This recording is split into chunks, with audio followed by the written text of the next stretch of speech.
Wookin' Panub in all the warm places. Wookin' Panub.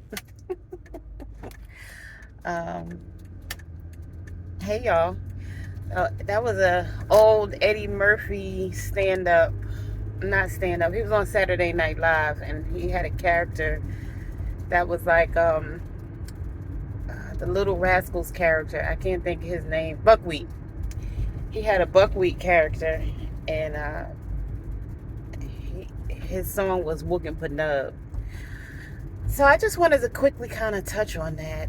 Um, it seems that people find it difficult to be open and honest and truly be themselves and really take their time to get to know someone. They think there's a secret formula, like if they, manipulate their way into a relationship, it's going to work out. Although it's probably never worked out for them really, because at some point in time, the person who's being manipulated is either going to rebel against it by not doing what they ask, or they're going to speak up about it.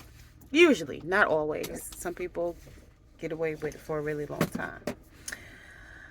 But then you have people who get into relationships because she got a big booty, big boobs, big penis, big wallet, a certain look, whatever the case may be.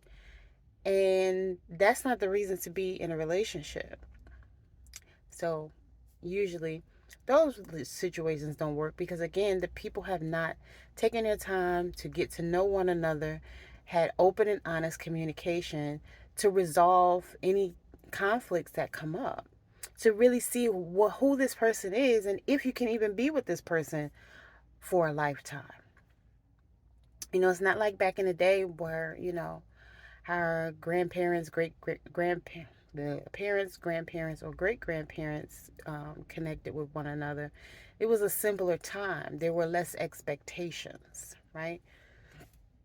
And even some of those relationships didn't last. And so, in order for it to work, in my mind, you have to be friends first. And you really have to get to know one another. And you can't be friends in a manipulative way.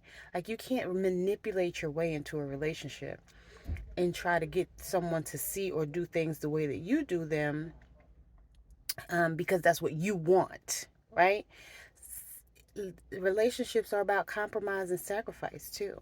So sometimes you have to be willing to make compromises and do things, outside the box that you wouldn't normally do, to make this person feel that you want them or need them or care for them, right?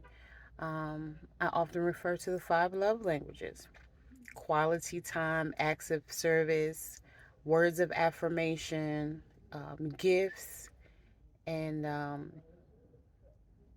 I always forget the fifth one. Let me see. I don't know why I always forget all five.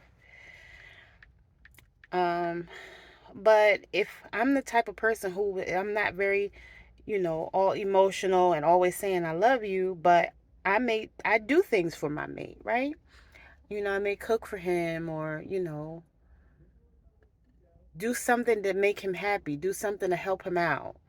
Um, you know, make sure I'm checking on him, and um, asking about his day, or even if sometimes I may not want to hear it.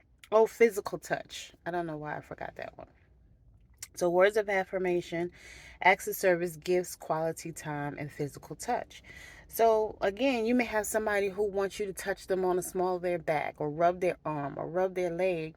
Whereas another person, it may make their skin crawl when you do that. And it doesn't mean that they don't like you. It just means that that's not how they show affection. That's not how they show love. And that's not how they want to receive love, right? But if you can get that person to be willing to make that sacrifice, at least on occasion, like, okay, I need physical touch, so is it okay if I touch you sometimes? Ask permission, talk, communicate. But a lot of times I find that people don't communicate.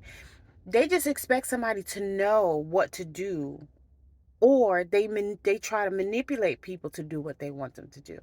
And then when that doesn't work out, they get mad because that's not how you operate in a relationship.